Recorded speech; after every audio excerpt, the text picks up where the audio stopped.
yassir li amri wahlul 'uqdatam min lisani yafqahu qawli ya Fattahu ya Alim. Diserahkan kepada Ustaz Ihsan Jundullah. Tapi terima kasih. Assalamualaikum warahmatullahi wabarakatuh. A'udzu billahi minasyaitonir rajim. Bismillahirrahmanirrahim. Assalamualaikum warahmatullahi wabarakatuh.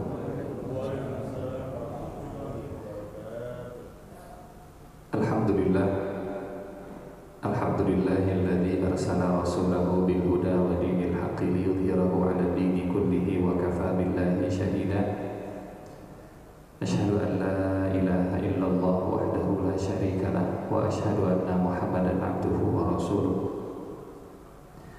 Allahumma salli ala sayyidina Muhammadin wa ala alihi wa ashabihi ajma'in. Allahumma la sahla illa ma ja'altahu sahla wa anta taj'alul hazna idza syi'ta sahla. Allahumma la ilma lana illa ma 'allamtana innaka antal alimul hakim. Allahumma 'allimna ma yanfa'una wanfa'na bima 'allamtana wa zidna ilman wa 'amalan ya rabbal alamin. Amma ba'du. Bapak Ibu hadirin jamaah yang Allah muliakan, alhamdulillah kita bersyukur setelah sekian hari, sekian purnama tidak berjumpa kembali. Alhamdulillah pagi ini dikumpulkan di rumah Allah di taman syurga. Mudah-mudahan Allah mengumpulkan kita kembali di syurganya kelak insyaallah. Salawat dan salam selalu terlimpah tercurah untuk junjungan kita semua Nabi Muhammad sallallahu alaihi wasallam. Beliau yang kita berusaha untuk mengkalibrasi diri kita agar sama seperti Rasulullah sallallahu alaihi wasallam semaksimal yang kita bisa tentunya. Semoga Allah membimbing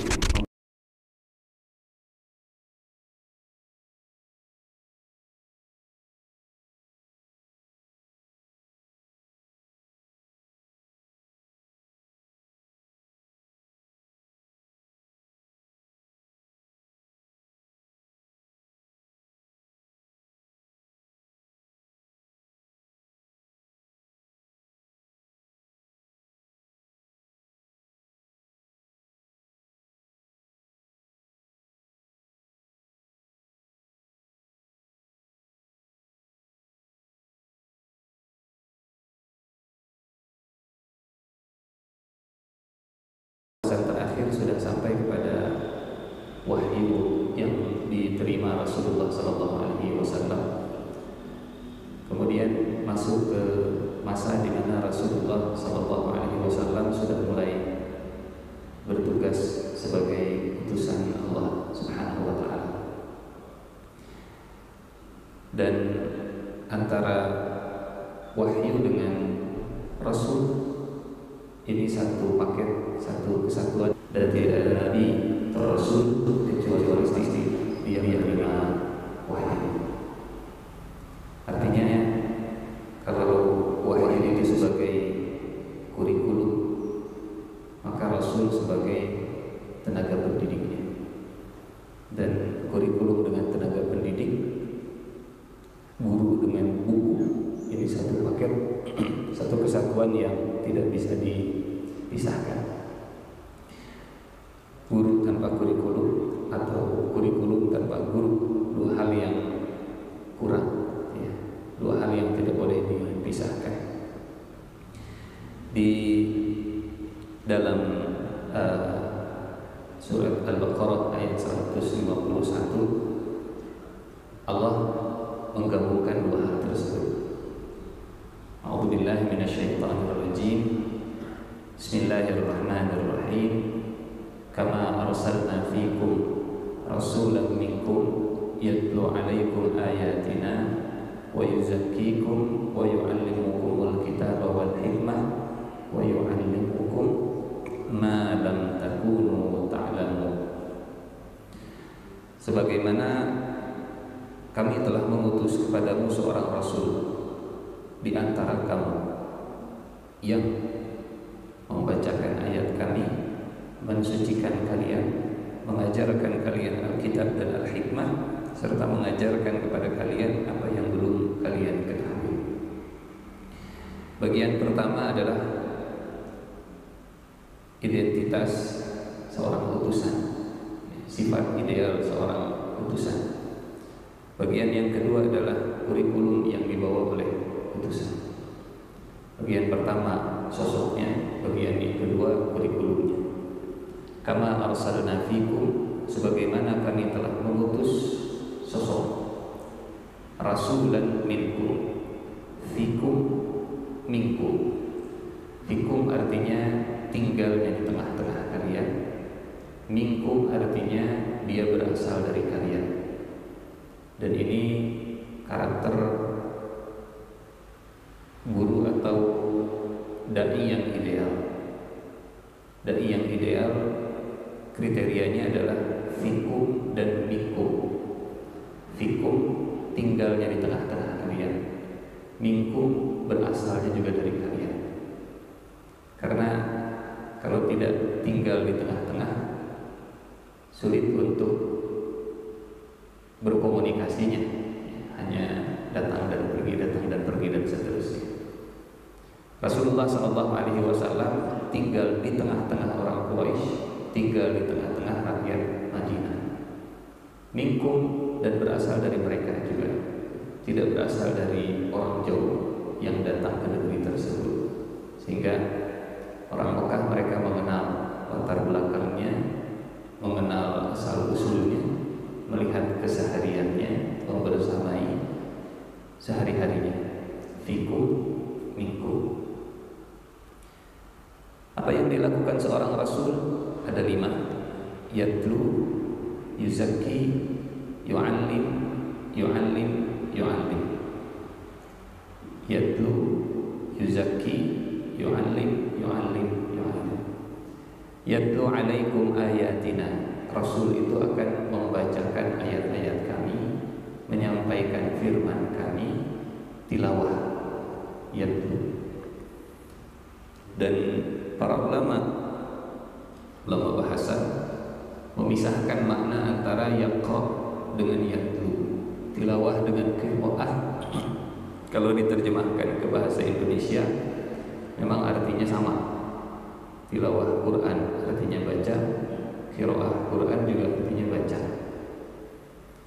Tapi dalam bahasa Arab, kalau dua redaksi berbeda, maka masing-masing juga punya makna yang istimewa. Ya. Contoh misalnya begini, ini kita insya Allah kembali lagi ke ayat ini. Dalam surat Al-A'raf, Bapak Ibu, Allah menggabungkan 3 kata melihat yang diterjemahkannya melihat, tapi redaksi bahasa Arabnya berbeda. Redaksi bahasa Arabnya berbeda. 197. Jadi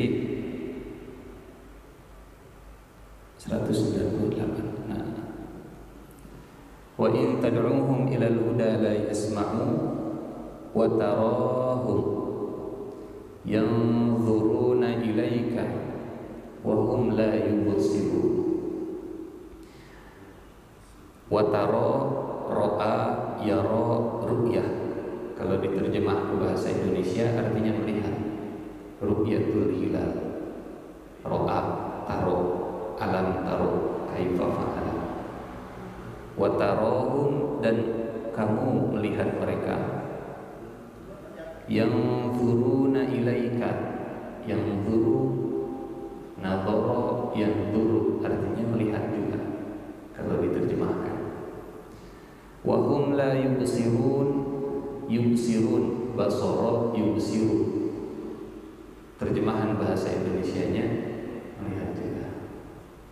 Redaksi bahasa Arabnya berbeda-beda, tapi terjemah bahasa Indonesianya itu juga. Sehingga tidak cukup kita hanya mengenal terjemahnya saja, tapi lebih jauh kita perlu mengkaji tafsirnya juga, sampai akhirnya kita bisa tadabbur. Tadabbur itu menggali makna di balik kata. Dari kata dubur, dubur itu artinya belakang. Tadabbur artinya mencari sesuatu di belakang, mencari sesuatu di ujung. Ini ayat arahnya ke ujungnya mau kemana? Tadabbaro ya tadabbaru. 3 kata yang terjemah bahasa Indonesianya sama, alih bahasanya sama, tapi Allah menyatukannya dalam satu ayat. Dan kaidah para ulama bahasa, kalau menyatu maka dia berpisah makna. Kalau dia berpisah maka dia menyatu dalam makna. Fakir miskin. Kalau dia menyatu dalam satu kata, dalam satu kalimat, maka fakir punya maknanya, miskin punya definisinya. Iman, Islam, kalau dia menyatu dalam satu ayat, maka iman punya makna, Islam juga punya artinya. Tapi kalau sudah terpisah, taro melihat, naboro melihat, basoro juga melihat. Sehingga ya ini salah satu contoh dari sekian banyak contoh ayat di dalam Al-Quran. Mengenai apa perbedaannya, ini bukan pembahasan kita pagi ini, insyaallah ya, nanti pada waktunya. Atau contoh misalnya di dalam surat Al-Qasas, saat ibunya Musa menghanyutkan Musa ke samudra, ke sungai Nil. Kemudian Allah dalam surat Al-Qasas ayat ke-10, wa asbaha fuadu. Fuad kalau diterjemahkan hati, jamaknya afidah. Tapi di ayat yang sama Allah menyebutkan hati dengan redaksi yang lain. Wa asbaha fuadu ummi Musa farigha in kadat tadulli bihi laula arrabatna ala qalbiha. Fuadun qalbun, terjemah bahasa Indonesianya satu, hati. Padahal redaksi bahasa Arabnya beda. Jadi intinya yang ingin disampaikan adalah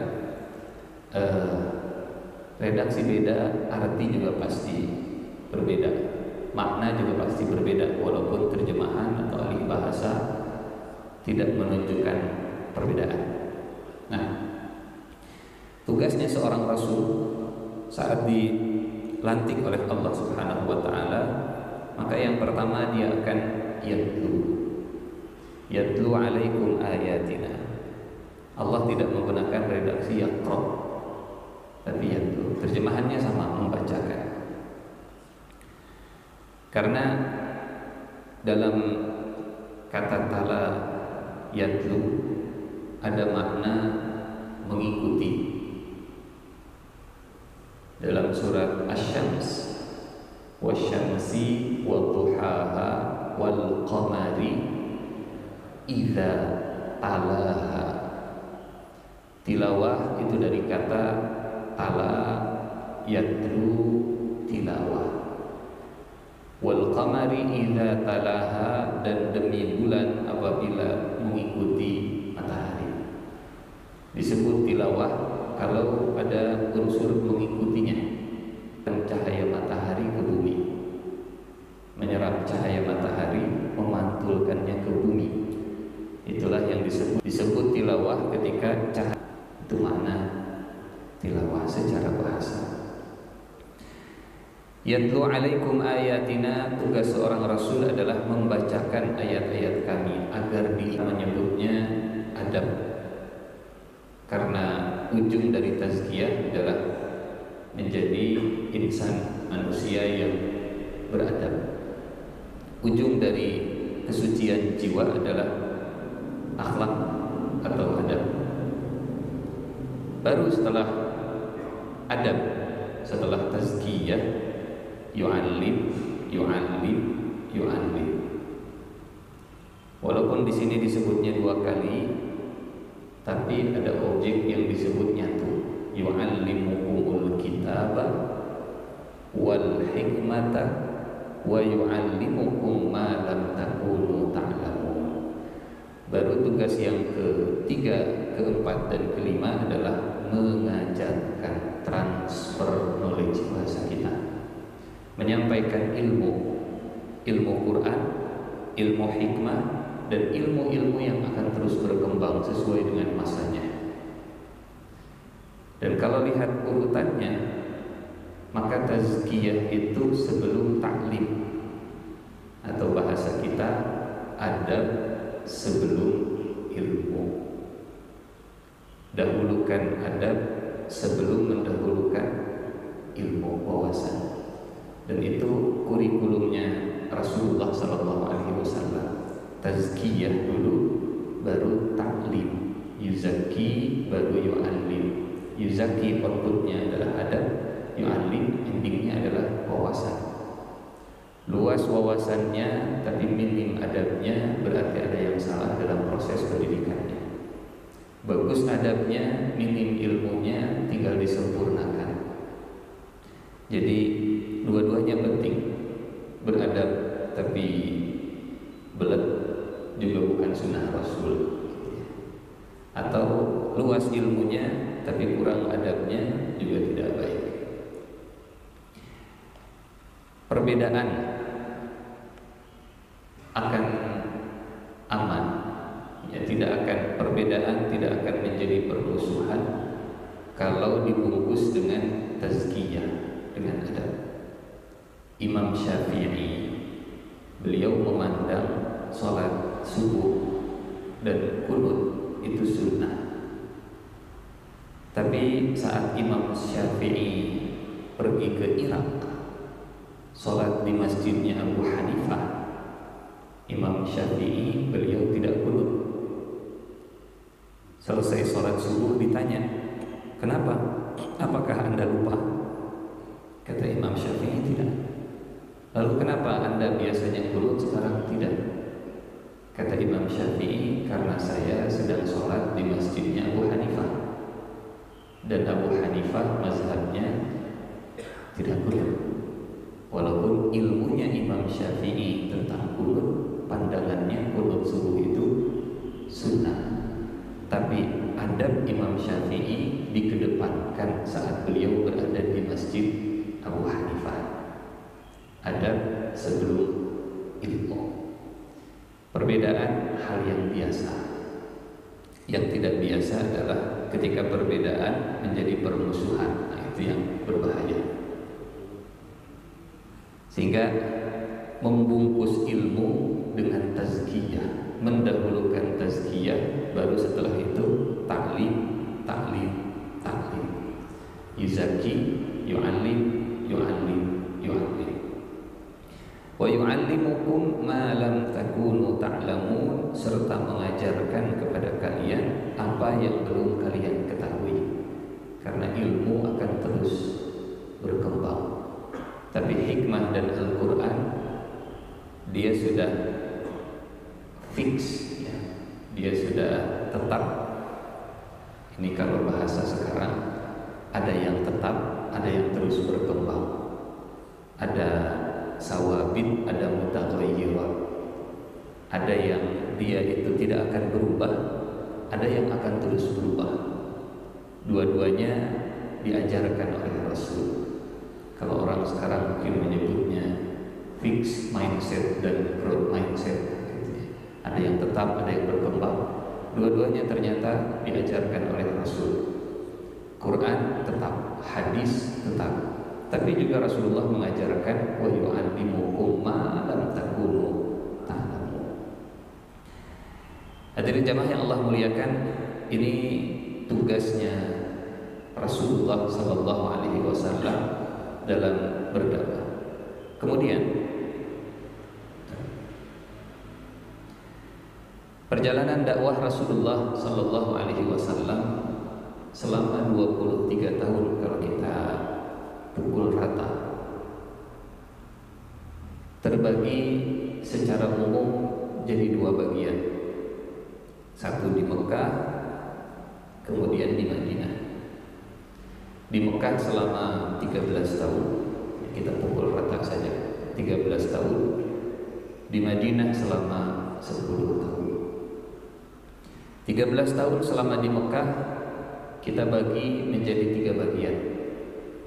Bagian yang pertama dakwah Rasulullah sallallahu alaihi wasallam secara sirriyah, secara sembunyi, ya. Dan konsekuensinya maka yang menjadi target dakwah Rasul adalah orang-orang terpilih.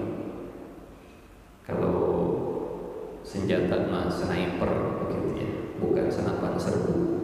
Kalau senapan serbu semua tembak.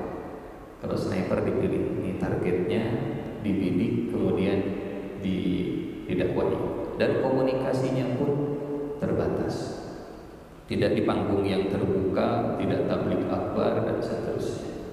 Selama 3 tahun pertama Rasulullah Shallallahu Alaihi Wasallam melewati perjalanan dakwah secara tersembunyi. Artinya kalau membuat perbandingan, lebih banyak sembunyinya atau terang-terangannya, sembunyi itu cuma 3 tahun, tapi muncul ke permukaannya jauh lebih lama. Kalau diilustrasikan seperti pohon, maka pohon itu lebih lama kelihatan di atas tanahnya daripada di bawah tanahnya. Ada masa pohon itu di bawah tanah, tapi tidak terus-terusan di bawah tanah. Kalau tunas sudah muncul keluar, maka sejak saat itu dia tidak akan balik lagi ke bawah tanah. Tapi dalam prosesnya tanaman tumbuh di bawah tanah itu juga diperlukan untuk menguatkan akar supaya tidak terganggu dengan semua yang ada di atas tanah. Dan kapan muncul tunas ke atas, pasti akar di bawahnya sudah kokoh, sudah lebih kokoh.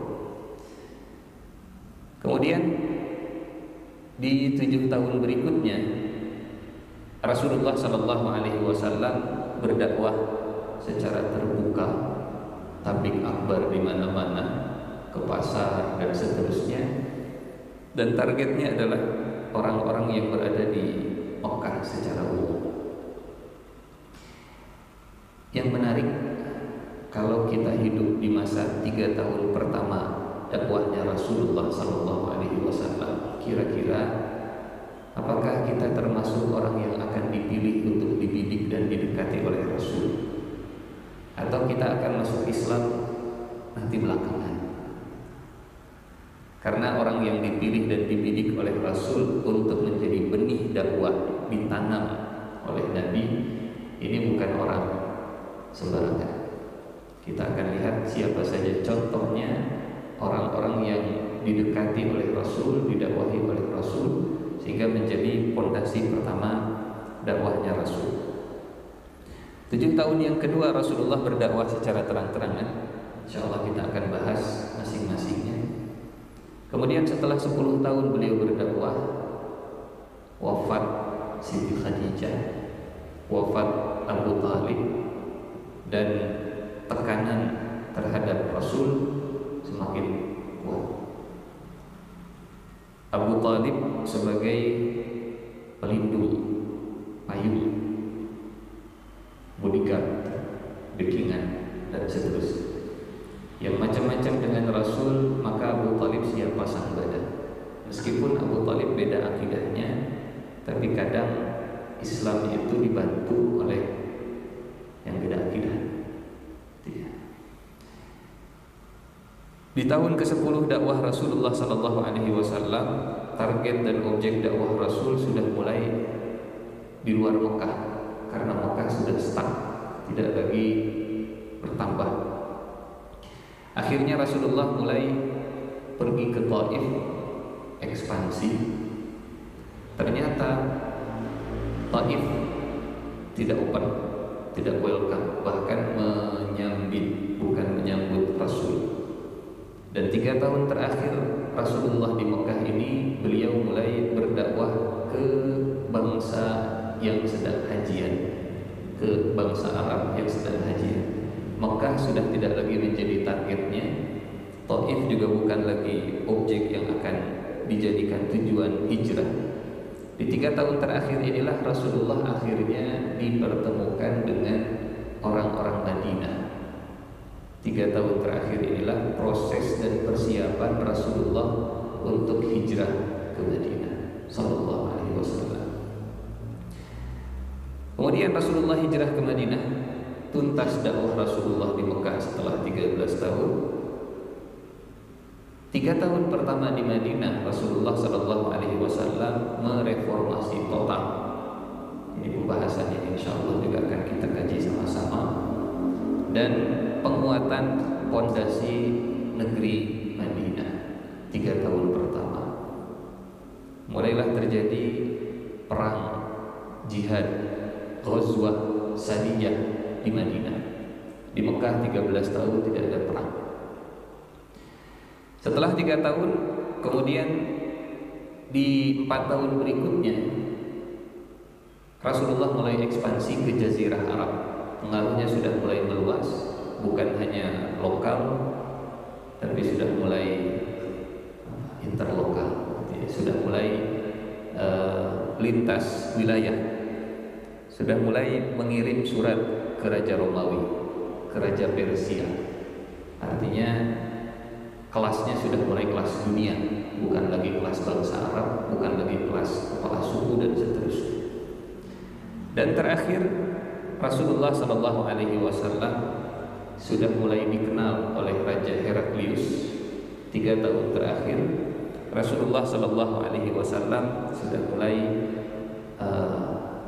menguasai, mengalahkan, menaklukkan Mekah. Mekah itu ibu kotanya bangsa Arab, karena di situ Ka'bah rujukan orang-orang Mekah saat mereka haji, dagang, bisnis dan seterusnya. Kalau ibu kota sudah ditaklukkan, maka bangsa Arab yang ada di sekitar mereka juga akan ikut.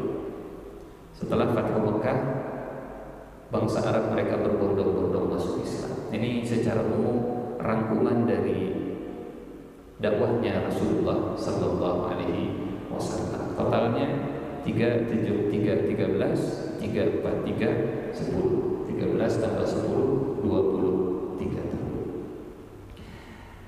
Kita akan masuk ke tahap yang pertama, dakwah sirriyah Rasulullah Sallallahu Alaihi Wasallam. Ada beberapa catatan penting. Yang pertama adalah sembunyi-sembunyinya Rasul bukan karena khawatir dengan keselamatan nyawa beliau. Karena bagi Rasulullah Sallallahu Alaihi Wasallam, kalaupun nyawa diperlukan untuk pengorbanan di jalan dakwah Islam ini, maka Rasulullah tidak akan pernah ragu. Sirriyahnya Rasul bukan karena takut kepada nyawa beliau.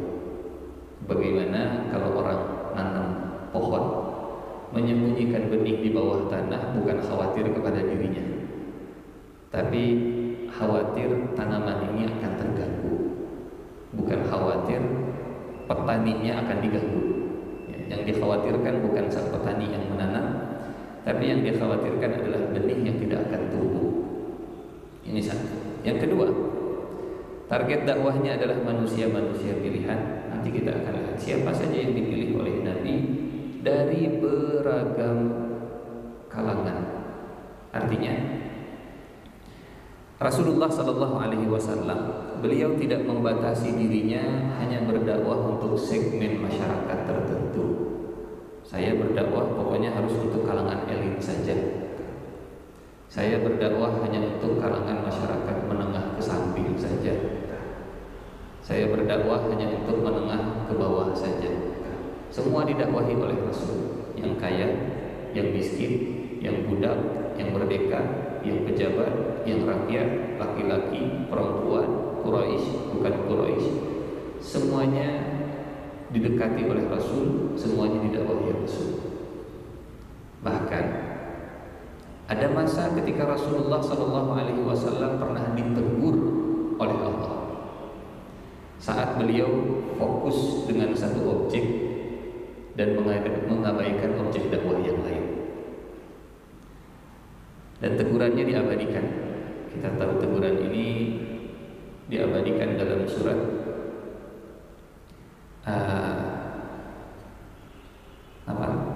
Abasa wa Tawalla, ya. surat Abasa.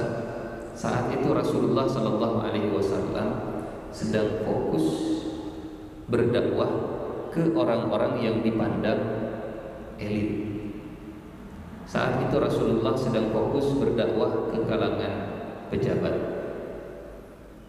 Saat itu Rasulullah Shallallahu Alaihi Wasallam sedang fokus berdakwah ke kalangan atas. Kemudian datang yang tunanetra, yang buta. Allah menyebut sifatnya, bukan namanya. Abasa wa tawalla an ja'ahul a'ma. Datang yang buta, bukan elit, bukan pejabat, bukan kalangan menengah ke atas. Datang ke Rasulullah Sallallahu Alaihi Wasallam yang sedang fokus berdakwah kalangan menengah ke atas. Apa reaksi Rasul? Beliau berpaling dan beliau bermuka masam. Punten. Abdullah bin Ummi Maktum yang tunanetra tahu tidak, melihat tidak kalau Rasulullah bermuka masam? Enggak. Objek dakwahnya tidak tahu reaksi asli Rasulullah Sallallahu Alaihi Wasallam. Objek dakwahnya, target dakwahnya Abdullah bin Ummi Maktum tidak ngerti, tidak tahu Rasulullah Sallallahu Alaihi Wasallam yang sedang berpaling. Tapi ada yang tahu, Allah Subhanahu Wa Taala. Maka turun Jibril menegur Rasul, membawa surat Abasa, mengingatkan kepada Rasul dan kepada kita, jangan pilih-pilih dalam berdakwah. Bukan hanya untuk menengah ke atas saja, tapi juga perhatikan menengah ke bawah. Bukan hanya fokus kepada para pejabat saja, karena memang ya Rasulullah juga mengajarkan kepada kita efektivitas dalam dakwah. Kalau simpul masa itu bisa didakwahi, kalau tokoh bisa masuk Islam, kalau penguasa dia bisa mendukung dakwahnya Rasul, maka pasti efeknya akan masif sampai ke bawah. Kalau tokoh sudah masuk Islam, maka pengikutnya juga akan diajak untuk masuk Islam. Efektif. Tapi kalau itu mengabaikan dakwah ke kalangan menengah ke bawah, Allah pun menegur Rasulullah Sallallahu Alaihi Wasallam. Dan Abdullah bin Ummi Maktum saat datang ke Rasulullah, motifnya adalah tazkiyah. Ya Rasulullah, saya ingin mensucikan jiwa saya, nasihati saya. Jadi kalau dibahas temanya mungkin begini, topik dakwah Rasul. Rasulullah ketika berdakwah kepada para kalangan menengah ke atas, dengan Rasulullah ketika berdakwah ke kalangan menengah ke bawah. Topiknya ini kalau kita lihat di ayat ketiga, tahukah kamu barangkali ia ingin membersihkan dirinya dari dosa. Abdullah bin Ummi Maktum topik dakwahnya tentang tazkiyatun nafas. Sementara kalangan menengah ke atas yang sedang didakwahi Rasul, ini mungkin topiknya tentang politik Islam, topiknya tentang bagaimana kita menebar pengaruh, bagaimana berkuasa dan menggunakan kekuatan dan seterusnya. Dua topik yang berbeda. Ini dilakukan Nabi, ini diabaikan Nabi. Ditegurlah Nabi oleh Allah Subhanahu wa Ta'ala. Abasa wa tawalla an ja'ahul a'ma. Berdakwah di segmen kekuasaan itu penting, tapi berdakwah untuk mensucikan kejiwaan itu juga penting. Jangan lupakan tazkiyatun nafas kalau sedang fokus berdakwah di kekuasaan. Begitulah teguran dalam surat Abasa. Abasa wa tawalla, Nabi Muhammad bermuka masam dan berpaling. An ja'ahul a'ma, sebab telah datang seorang buta kepadanya. Punten Bapak Ibu, ini termasuk ghibah yang tidak diharamkan. Menyebut buta tapi tidak dalam konteks merendahkan. Kata Imam An-Nawawi, ada 6 ghibah yang tidak termasuk dosa besar. Salah satunya ini. 1, ghibah itu tidak jadi dosa besar kalau tujuannya untuk bertanya fatwa, bertanya hukum. Misal, istrinya Abu Sufyan datang ke Rasulullah.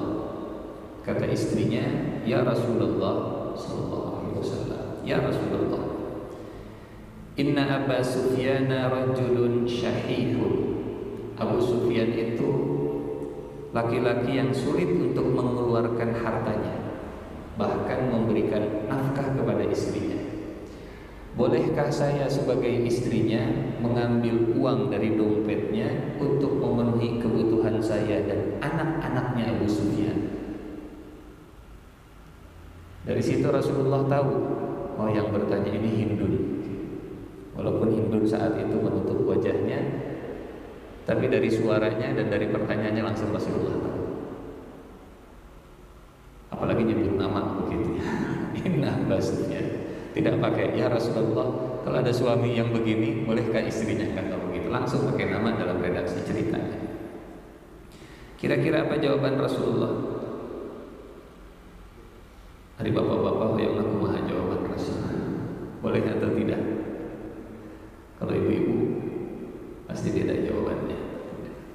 Kata Nabi, khudhi ma yakfiki wa auladaki bil ma'ruf. Ambil yang mencukupimu dan anak-anakmu sesuai dengan kebiasaan pada umumnya, bil ma'ruf. Kalau memang anak 3 rata-rata kebutuhannya itu 15 juta, sementara dinafkahi hanya 1 juta untuk 3 anak tadi, maka istri boleh mengambil sesuai dengan kebiasaan pada umumnya dari dompet suami. Apalagi kalau ATM-nya dititip di istri, tapi jangan kasih tahu PIN-nya, ATM-nya saja. Ala kulli hal, hadirin yang Allah muliakan, 1 kata Imam Nawawi, tidak disebut ghibah kalau tujuannya bertanya fatwa, bertanya hukum. Yang kedua, tidak disebut ghibah dosa besar kalau tujuannya untuk mengingatkan bahaya besar.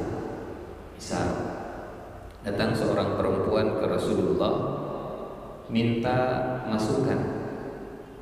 Ya Rasulullah, 3 orang datang melamar. 1 Abu Jaham, 2 Sofwan bin Muawiyah, dan yang ketiga siapa anaknya? Usamah bin Zaid. Usamah bin Zaid. Ya Rasulullah, siapakah 3 orang ini yang lamarannya harus saya terima? 3 orang datang ingin menikahi saya, siapakah 3 orang ini yang harus saya terima? Kata Nabi begini, adapun Abu Jaham fadarrabun lin nisa. Abu Jaham itu tangannya ringan untuk memukul perempuan. Jangan pilih dia. Adapun Muawiyah bin Abu Sufyan fahuwa su'lukun. Muawiyah bin Abu Sufyan su'luk, la malalah, uangnya enggak banyak. Nikahilah Usamah bin Zaid. Lihat bagaimana Rasulullah menyebut kekurangan yang ada pada Abu Jaham, kekurangan yang ada pada Muawiyah, dan menganjurkan nikah dengan Usamah bin Zaid. Jadi kalau tujuannya mewanti-wanti hati-hati, kalau dengan simpulan nanti nggak akan dikembalikan uangnya. Nah misalnya begitu, karena sudah banyak korban, fulana diutangi dia dan gak dikembalikan. Kalau sekarang dia mau minjem ke bapak, saya cuma kasih tahu, jangan sampai jadi korban berikutnya. Itu bagian dari ghibah yang kata Imam Nawawi bukan ghibah yang masuk dalam dosa besar. Yang ketiga, kalau tujuannya mencegah kemungkaran. Abdullah bin Ubay bin Salul pernah menyebut Rasulullah itu seperti anjing. Abdullah bin Ubay bin Salul, tokoh munafik, menyebut Rasulullah seperti kata Abdullah bin Ubay bin Salul, Muhammad itu seperti anjing. Sammin kalbak yakulak, engkau membesarkan anjingmu dan anjingmu menerkammu. Kata seorang sahabat, saya akan sampaikan kata-katamu kepada Rasulullah.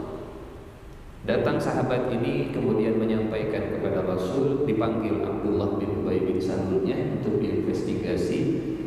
Kata Abdullah bin Ubay bin Salul, demi Allah saya tidak melakukannya. Kata sahabat tadi, ya Rasulullah, demi Allah saya mendengar dengan telinga saya. Tapi karena Abdullah bin Ubay bin Salul ini tokoh yang berpengaruh, cenderung lebih bisa dipercaya daripada sahabat yang tadi masih muda ini. Sampai akhirnya turun surat Al-Munafiqun yang membenarkan pengakuan dan kesaksian sahabat tadi. Ittakhadhu idza ja'akal munafiquna qalu nashhadu innaka la rasulullah wallahu ya'lamu innaka la rasul wallahu yashhadu innal munafiqina lakadzibun, dan seterusnya. Ini ayat yang kemudian turun kepada Rasulullah membenarkan kesaksian sahabat tadi. Dan Rasulullah tidak menyebut kamu sudah menggibahi si fulan. Tujuannya kenapa? Tujuannya apa? Ingin menyampaikan dan ingin nahi mungkar. Misalnya rumah tetangga kita kerampokan, atau misalnya ada keributan di rumah tetangga, kita telepon Pak RT, Assalamualaikum Pak RT, Waalaikumsalam, ada apa Pak RT? Kayaknya Pak RT harus datang ke rumah tetangga kita, namanya Bapak Fulan. Kenapa? Saya dengar kayaknya ada keributan, sampai teriak-teriak istrinya. Oh gitu, nggak boleh gibah rumah tangga orang. Sana segitu Pak RT, ini misi sedang disiksa, istrinya harus segera diselamatkan. Ala kulli hal, itu contohnya. Yang berikutnya kata Imam Nawawi, di antara ghibah yang tidak termasuk dosa besar kalau menyebut sifat seseorang yang memang itu dikenal oleh orang dan tidak bermaksud untuk merendahkan. Seperti Allah saat menyebut buta kepada Abdullah bin Umi Maktum. Misal punten yang namanya Budi. Pak, ada salam dari Budi. Budi mana? Eta Budi anu. Misalnya ada banyak Budi gitu. Ada Budi Jangkung, Budi Penek, Budi Hidung, Budi Bodas, dan eta Budi Hidung, dan seterusnya. Niatnya bukan untuk merendahkan Budi, tapi untuk mengidentifikasi, menjelaskan identitas Budi yang mana. Dan itulah yang disebut oleh Allah di surat Abasa, anja'ahul a'ma, ketika datang kepada Rasulullah sallallahu alaihi wasallam seorang lelaki yang buta. Wa ma yudrika la'allahu yazakka, diingatkan oleh Allah, ya. Intinya saat Rasulullah sallallahu alaihi wasallam mengabaikan segmen masyarakat tertentu sampai Rasulullah berpaling dari segmen tersebut, maka Allah menegur Rasulnya. Ini segmen dakwah Rasul. Memang kalau kita lihat pengikutnya para Rasul, mayoritasnya, tidak semua, banyak mayoritas pengikut Rasul itu orang-orang Hanif yang cenderung du'afa, cenderung. Walaupun ada pengikut Rasul juga yang dari kalangan menengah ke atas. Nah, apa yang membuat ini saya lupa pernah disampaikan atau tidak di pertemuan sebelumnya. Nggak apa-apa lah ya, kita kalaupun sudah kita sampaikan ulang. Saya yakin insya Allah yang sudah kita bahas sudah di luar kepala semua insya Allah. Artinya sudah khatam begitu. Sudah di luar kepala, sudah khatam insya Allah. Dalam surat An-Nisa ayat ke-65, Allah menegaskan kriteria orang beriman itu adalah ketundukan penuh. Fala wa rabbika la yu'minuna hatta yuhaqqimuka fima shajara bainahum thumma la yajidu fi anfusihim harajan mimma qadaita wa yusallimu taslima.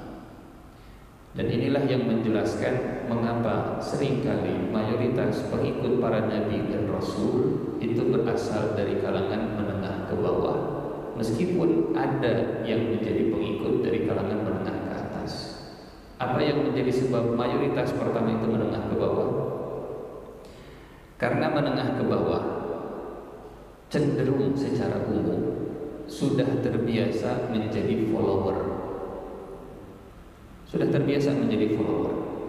Tinggal pindah, sebelumnya follower kepada majikan A, sekarang ganti followernya kepada Rasul. Secara kejiwaan, mentalitasnya sudah gampang untuk diarahkan jadi pengikut. Tapi kalau menengah ke atas, mereka sudah terbiasa menjadi leader. Saat terbiasa menjadi leader, sekarang diminta untuk menjadi followernya Rasul. Mengubah kejiwaan jadi follower itu bukan hal yang mudah. Dan itu sebabnya kenapa para bangsawan di Mekah, kalaupun masuk Islamnya belakangan. Setelah Rasulnya sudah jadi penguasa Madinah, pasukannya banyak, menang perang di mana-mana, dikenal oleh Raja Heraklius dan seterusnya. Abu Sufyan pun, wah, Muhammad sudah dikenal oleh Raja Heraklius, mulai tunduk. Tapi yang pertama masuk Islam, mayoritasnya, saya tidak mengatakan semuanya, mayoritasnya adalah miskin, menengah, ke bawah, budak, yang mereka selama ini sudah terbiasa untuk mengikuti. Tinggal pindah, pindah majikan lah, pindah siapa yang harus diikutinya saja. Karena ini, iman itu kesiapan menjadikan kau sebagai hakim, kesiapan mereka untuk tunduk kepada keputusanmu, dan mereka tidak merasa keberatan sama sekali. Masing-masing memang ada ujiannya tersendiri, gitu ya. Ujian leader, ujian follower, ujian menengah ke atas, menengah ke bawah, menengah ke samping. Dan semakin besar ujian, semakin besar pahalanya. Makin besar pahalanya.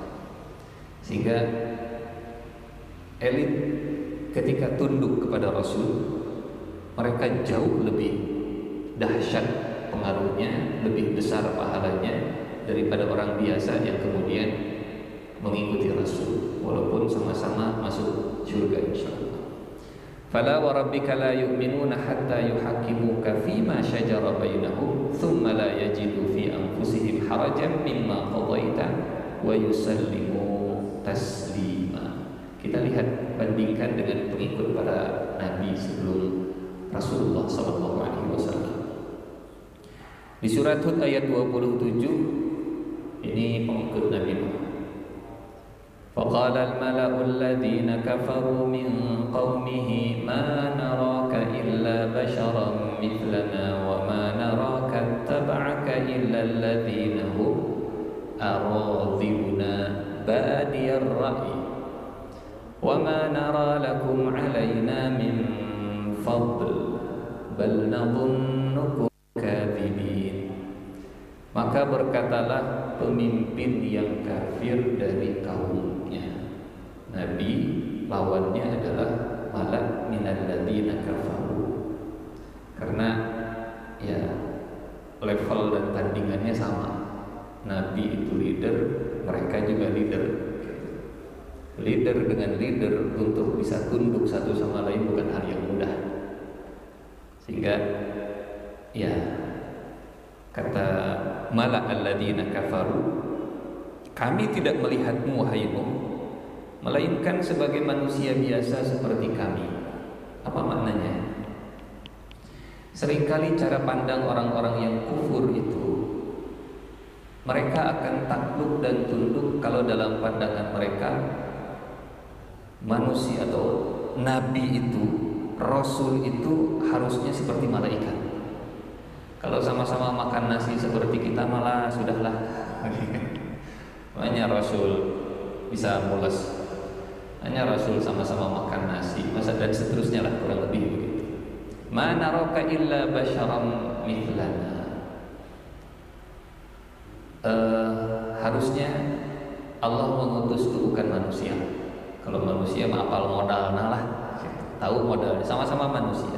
Satu. Yang kedua, dan pengikutmu, wa ma naraka, dan kami tidak melihat pengikutmu melainkan orang-orang yang hina dina di antara kami, menengah ke bawah, aradhiluna badiyar ra'yi, yang gampang percaya, badiyar.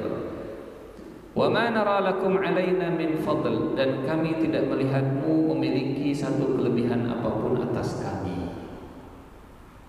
Selalu menjadi tantangan dakwah Nabi, khususnya ketika berinteraksi dengan menengah ke atas. Apa kelebihan dia dari saya, dan apa yang membuat saya harus jadi follower dia? Bal nadhunnukum kadhibin, kami yakin bahwa engkau wahai Nuh adalah orang yang dusta. Pengikut Nabi Musa, Al-A'raf 137.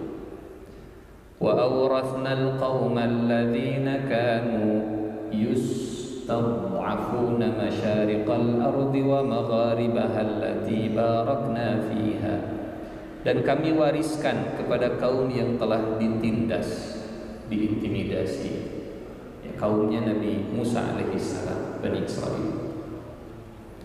Nabi Saleh, فقال الملأ الذين استكبروا من قومه للذين استضعفوا لمن آمن منهم. Para pemuka, para leader yang menyombongkan diri di antara kaumnya Nabi Saleh berkata kepada lilladzina istud'ifu, kepada orang yang dipandang lemah, yang telah beriman di antara mereka. Pengikut para nabi mayoritasnya, tidak semuanya. Nah, sekarang kita lihat mayoritas atau para pengikutnya Rasulullah sallallahu alaihi wasallam. Siapa saja? Ada dari kalangan elitnya dan ada juga dari kalangan alimnya. Elit dan elit. Dari kalangan elit ada Khadijah radhiyallahu anha, saudagar kaya, wanita terkaya pada masanya di Jazirah Arab. Ada Abu Bakar, ada Ali, ada Zaid. Setidaknya ini merangkum. Ada laki-laki, ada perempuan, ada orang dewasa, ada anak kecil, ada orang merdeka, ada budak. Dan kalau kita lihat, orang pertama yang ada di lingkaran Rasul adalah orang yang selama ini membersamai Rasul. Orang yang ada di dekat Rasul, mereka lah yang menjadi istilah sekarang itu supporting sistemnya Rasul, gitu ya. Khadijah, Abu Bakar, Ali, Zaid, dan seterusnya dan seterusnya. Dan yang luar biasa, ini kalau bahasa sekarang, Abu Bakar itu ikut berdakwah, ikut memikul beban, dan Abu Bakar beliau mengikuti jejak Rasul dalam dakwah. Jadi Abu Bakar tidak begini, saya kan bukan Nabi, yang berdakwah kan Nabi, akhirnya Nabi. Ternyata teladan Abu Bakar As-Siddiq, beliau mengikuti jejak Rasul selain dalam masalah imannya, ibadahnya, juga dakwahnya. 6 orang yang dijamin masuk surga, dari 10 sahabat yang dijamin masuk surga, 6 orang ini mereka didakwahi, diajak, direkrut jadi muslimnya oleh Abu Bakar As-Siddiq. Utsman bin Affan, siapa yang tidak kenal beliau? Abdurrahman bin Auf, siapa yang tidak tahu beliau? Abu Ubaidah bin Jarrah, Talhah bin Ubaidillah, Zubair bin Awwam, Sa'ad bin Abi Waqqas. Kalau kita pakai sistem multi level marketing gitu ya, Abu Bakar itu jadi upline-nya mereka-mereka ini, dan poin yang mereka dapatkan itu juga ditransfer ke Abu Bakar, dan pahala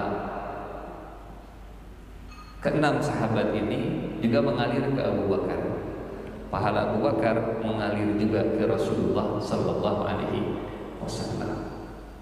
Jadi orang yang cerdas adalah orang yang bisa mengumpulkan pahala meskipun dia sudah tiada. Orang yang cerdas adalah orang yang menanam investasi. Dia tidak mengumpulkan pahalanya hanya dengan tangan dia sendiri. Amal saleh bagus, tapi kalau amal soleh mengandalkan amal sendiri saja, itu kurang cerdas. Karena yang diabadikan oleh Allah, yang akan masuk dalam catatan amal seseorang dalam surat Yasin, ternyata bukan hanya perbuatan kita saja, tapi juga athar dari perbuatan kita. Surat Yasin ayat ke-12. Inna nahnu nuhyil mauta wa naktubu ma qaddamu wa atharu. Kami akan mencatat, kami akan menulis apa yang telah mereka kerjakan dan athar yang mereka tinggalkan, bekas jejak dari perbuatan mereka. Sehingga kalau ada orang yang mendoakan kita, mengirim Al-Fatihah untuk kita, itu bagian dari asar dari amal kita. Semoga si fulan dirahmati Allah. Mari kita kirim Al-Fatihah untuk fulan. Itu bagian dari asar. Bagian dari asar. Jadi hadirin jamaah yang Allah muliakan, mudah-mudahan kita bisa beramal soleh dan juga bisa meninggalkan jejak yang soleh. Bukan hanya berbekal dengan kemampuan diri sendiri, tapi ada amal yang walaupun kita sudah meninggal dunia, maka Allah akan terus mengirimkan dividennya, akan membagi hasil dari setiap amal yang dilakukan oleh orang yang kita ajak. Mungkin punten, ini kalau saya tanya, Bapak Ibu, pernahkah kita mengajak orang lain untuk masuk Islam? Karena itu puncak dari dakwah. Puncak dari dakwah adalah mengajak orang untuk masuk surga dari yang tadinya kufur menjadi muslim. Itu dakwah nomor 1. Kalau itu tidak bisa dilakukan, maka setidaknya yang sudah Islam kita ajak supaya lebih Islami. Kalau Abu Bakar, kalau Rasulullah dakwahnya dari yang kafir jadi muslim. Kalau ini tidak kita lakukan, maka setidaknya yang sudah muslim supaya lebih Islami di dalam hidupnya. Ada yang tahu berapa waktu yang dibutuhkan oleh Abu Bakar sampai akhirnya 6 sahabat ini mereka masuk Islam? Ada beberapa riwayat memang, tapi yang pernah saya temukan 6 sahabat ini masuk Islam hanya dalam waktu 1 pekan. Jadi di hari Abu Bakar masuk Islam, pekan berikutnya 6 sahabat ini mereka masuk Islam. Yang jadi pertanyaan begini, ilmu agama Abu Bakar saat itu lebih banyak dari kita atau lebih sedikit dari kita? Abu Bakar baru masuk Islam, berapa banyak ilmu agamanya dibandingkan kita hari ini? Abu Bakar belum tahu fikih sholat, fikih zakat, fikih haji, asmaul husna, ayat Quran mungkin juga belum turun banyak. Tapi yang sudah diislamkan, diajak oleh Abu Bakar, bukan sembarang orang. Jadi artinya sebetulnya kita bisa, sebetulnya kalau mau kita bisa mengikuti jejak langkahnya Abu Bakar As-Siddiq. Kalaupun tidak mengajak orang untuk selamat di akhiratnya, kalaupun tidak mengajak orang untuk bersyahadat, setidaknya kalau orang yang sudah bersyahadat, hayu kita sholat. Yang sudah sholat, hayu kita zakat. Yang sudah zakat, hayu kita sahur. Yang sudah sahur, hayu kita haji. Rukun Islam dulu lah, begitu ya. Rukun Islam. Karena saya yakin itu juga masih banyak. Berapa muslim yang ada di sekitar Masjid Al-Hidayah itu kan sudah syahadat semua. Dan berapa banyak yang sholat subuhnya berjamaah. Itu juga bagian dari dakwah gitu ya. Kalau dakwahnya Abu Bakar, dakwahnya Rasulullah mengajak orang untuk bersyahadat, dakwah kita mengajak yang sudah bersyahadat untuk sholat. Nanti yang sudah sholat mengajak hayu orang zakat, hayu orang berkontribusi positif ke lingkungan kita. Yang sudah zakat, hayu orang sahur, hayu kita jaga diri kita supaya ya sahur ya, tidak menyakiti, lebih tenang, stabil dan seterusnya. Setelah itu hayu orang haji. Hadirin jamaah yang Allah muliakan, insya Allah di pertemuan berikutnya kita akan lanjut ke saat dimana Rasulullah SAW mulai berdakwah ke lingkungan yang lebih luas.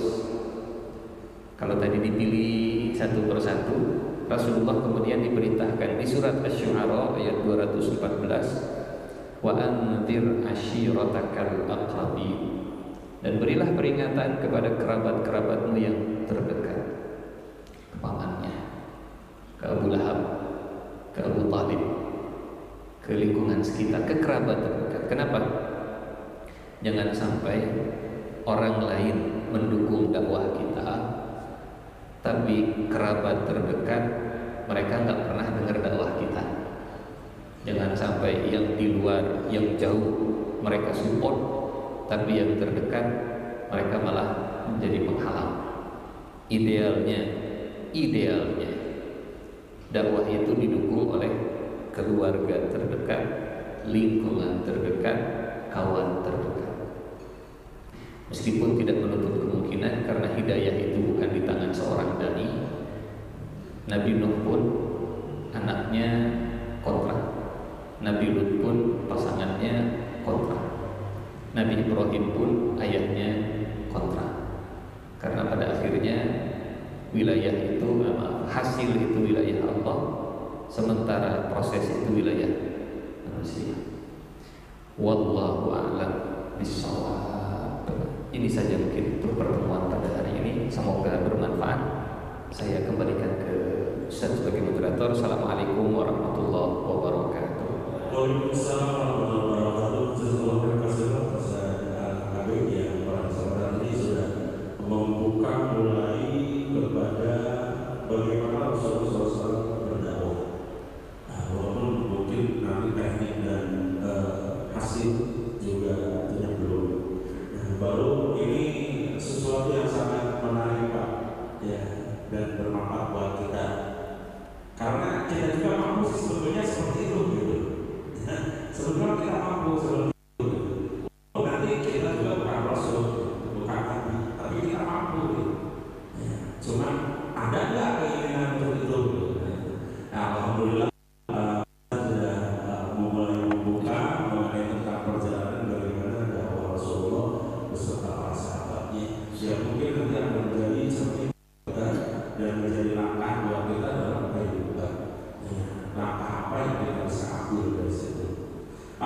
Mungkin ada yang bisa di atau bertanya atau nanti kamu saja bertanya gitu. Katanya udah disediain tiket umroh atau Mekah.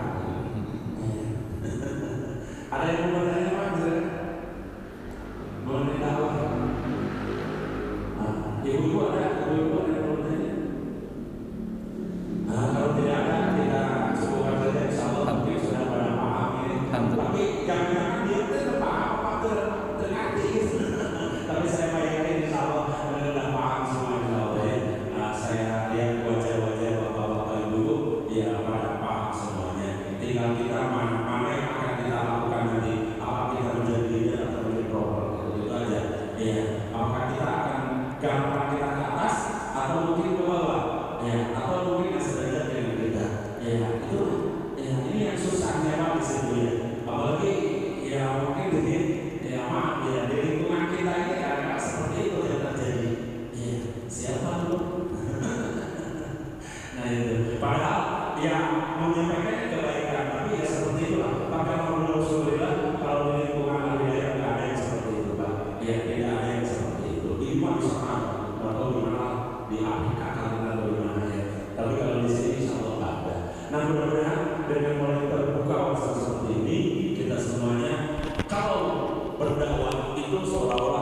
jangan